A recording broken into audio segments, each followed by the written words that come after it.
Il s'appelle Lassène. Boulanger de métier, il y a quelques années, il s'est lancé dans le projet de son rêve d'ouvrir une série de boulangeries familiales. Le projet n'a pas eu le succès attendu et faute de pouvoir payer le crédit, Lassène s'est retrouvé à la rue. C'est là en fait où tu commences à comprendre la vraie difficulté de la vie de la rue. Ce que c'est. Tu vois les gens dans la rue, moi j'arrivais pas à dormir les 6 premiers mois, j'ai traîné dans les bus de nuit, dans les trucs comme ça. Quand j'avais un peu d'argent, j'allais manger dehors, au snack, des trucs comme ça. Il y avait des associations catholiques ou des associations musulmanes qui venaient des fois, qui distribuaient à manger. Complètement déboussolé par sa situation, il a flâné jours et nuits jusqu'à ce qu'un ami SDF lui donne le numéro du SAMU social. Là, on lui a proposé un endroit où se poser pour quelque temps sur la péniche Saint-Jean, à 2 pas du pont du Garigliano dans le 15e arrondissement de Paris. Les quelques semaines passées en sécurité ici lui ont permis de faire les démarches administratives nécessaires pour améliorer sa situation et trouver du travail. Alors, j'ai trouvé le boulot suite à un boulanger qui livre la péniche en fait.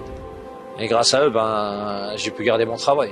J'ai où dormir, j'ai où me reposer, on mange, on a tout ce qu'il faut. Ça va, on va pas se plaindre.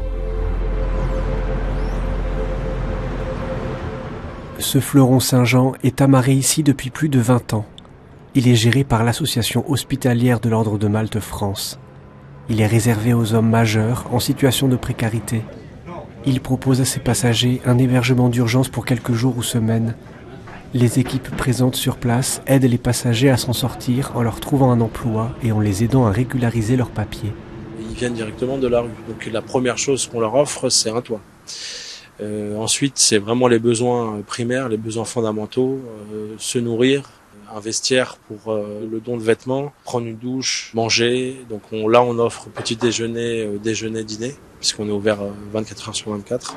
Après, on les inscrit dans un parcours d'insertion à plus long terme avec les partenaires du SIAO, le service intégré d'accueil et d'orientation, qui est géré par le SAMU social de Paris. C'est lui qui oriente les personnes sur notre établissement. Et c'est lui aussi qui organise les sorties vers des sites plus pérennes. Donc voilà à quoi ressemble une cabine. Donc c'est vraiment très réduit. Donc là il y a 2 couchages. Si on rentre à l'intérieur et qu'on tire la porte, donc il y a une armoire avec 2 zones donc pour mettre des vêtements ou des effets personnels. Ici, les personnes accueillies sont appelées les passagers. Actuellement, une trentaine est hébergée sur la péniche. Migrants, sans-papiers, français, hommes divorcés, les profils sont différents. Les principales difficultés qu'on rencontre sont liées déjà à la précarité des personnes. Forcément, quand tout a été détruit, c'est difficile de reconstruire. Après, il y a les problématiques d'addiction, les problématiques psychiatriques, les problématiques sanitaires qui mettent les équipes et les bénévoles à l'épreuve. Donc là, on a besoin aussi du soutien du réseau associatif et des hôpitaux. Là, on a l'hôpital Georges Pompidou qui est en face du bateau pour permettre à ce que la prise en charge se déroule correctement. À quelques kilomètres d'ici, une autre péniche, le fleuron Saint-Michel de l'Ordre de Malte France, est amarrée à Asnières-sur-Seine. Comme sur le fleuron Saint-Jean, tous les passagers sont des hommes en situation précaire. Mais ici, ils sont accueillis à bord pour une période beaucoup plus longue. Cela leur donne la possibilité de chercher plus efficacement un emploi, de s'y intégrer et de trouver un nouveau logement. Une dizaine de salariés est disponible pour accompagner les passagers dans leur insertion professionnelle.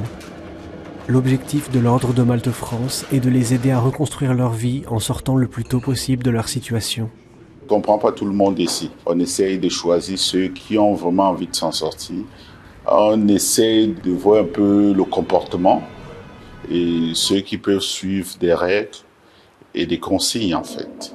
Ceux qui sont prêts vraiment à s'en sortir, on les prend et on essaye de les accompagner dans la recherche du travail.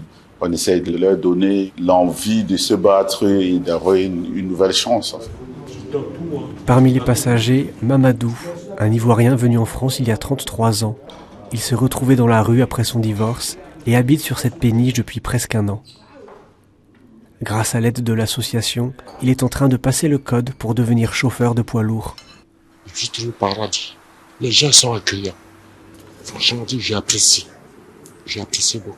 Je me suis trouvé dans les galères, mais eux, ils m'ont accueilli comme un bébé. Bonsoir.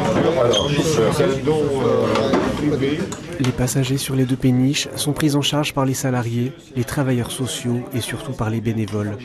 Jeunes ou moins jeunes, ils viennent quotidiennement pour accueillir les passagers, les accompagner, leur servir à manger. Ça fait déjà quelques années que je suis à l'Ordre de Malte comme bénévole. J'ai trouvé que c'était un engagement qui avait du sens.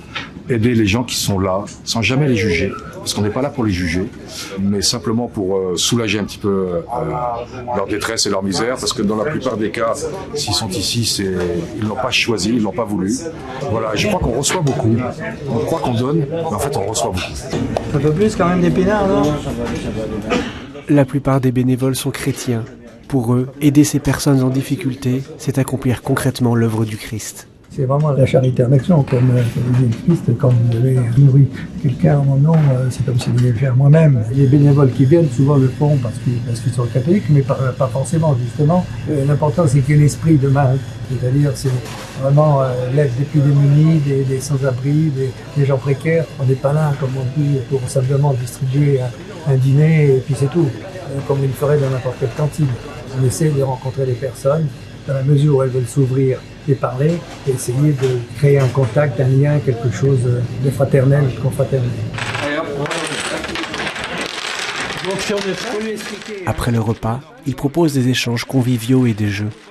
Comme il y a un aspect collectif important, les gens tissent des liens entre eux, entre passagers et salariés, entre passagers et bénévoles, ce qui fait que la personne n'est plus anonyme dans la rue et trouve aussi sa place, son identité dans un collectif, qui fait en sorte que la personne arrive potentiellement abattue et au fur et à mesure des jours se redresse, sourit, retrouve de l'espoir et de la confiance en soi. On a la chance d'avoir des professionnels quand même qui nous poussent à aller de l'avant et qui nous lâchent pas non plus. Ils nous donnent un petit coup de plus, même si on n'est pas bien et on est un peu dans la déprime ou l'anxiogénité ou n'importe, ils vont nous pousser à faire quelque chose ou à faire des sorties, à faire. Ça là-dessus, ça aide beaucoup. Parce que c'est ça le plus dur quand vous tombez dans la rue, c'est pas de tomber dans cette facilité de, vu que je suis tout perdu. Partir dans l'alcool, après les médicaments, les drogues, les trucs. C'est toujours rester fidèle à ses objectifs et pas lâcher. On n'est jamais seul dans la vie. Pour beaucoup de passagers, ces péniches sont l'unique bouée de sauvetage pour sortir de la galère. La rue, elle est très très très dangereuse, elle est très forte. Elle tue la personne. Et quand vous voyez quelqu'un dans la rue, ne jamais cracher dessus ou le regarder mauvais ou avoir une mauvaise pensée, parce qu'on ne sait pas ce qu'il a vécu. J'en ai vu plein des gens qui étaient avocats, qui étaient médecins, qui se retrouvent à la rue. Et vraiment, quand on les voit dans la rue, on dirait même pas qu'ils avaient cette vie, quoi. C'est dommage. Depuis leur ouverture, les deux péniches ont accueilli et aidé plus de 10 000 personnes. En 2024, l'association compte remplacer son ancien fleuron Saint-Jean par une péniche plus grande et moderne afin de pouvoir donner à plus de personnes l'espérance de revenir à une vie normale.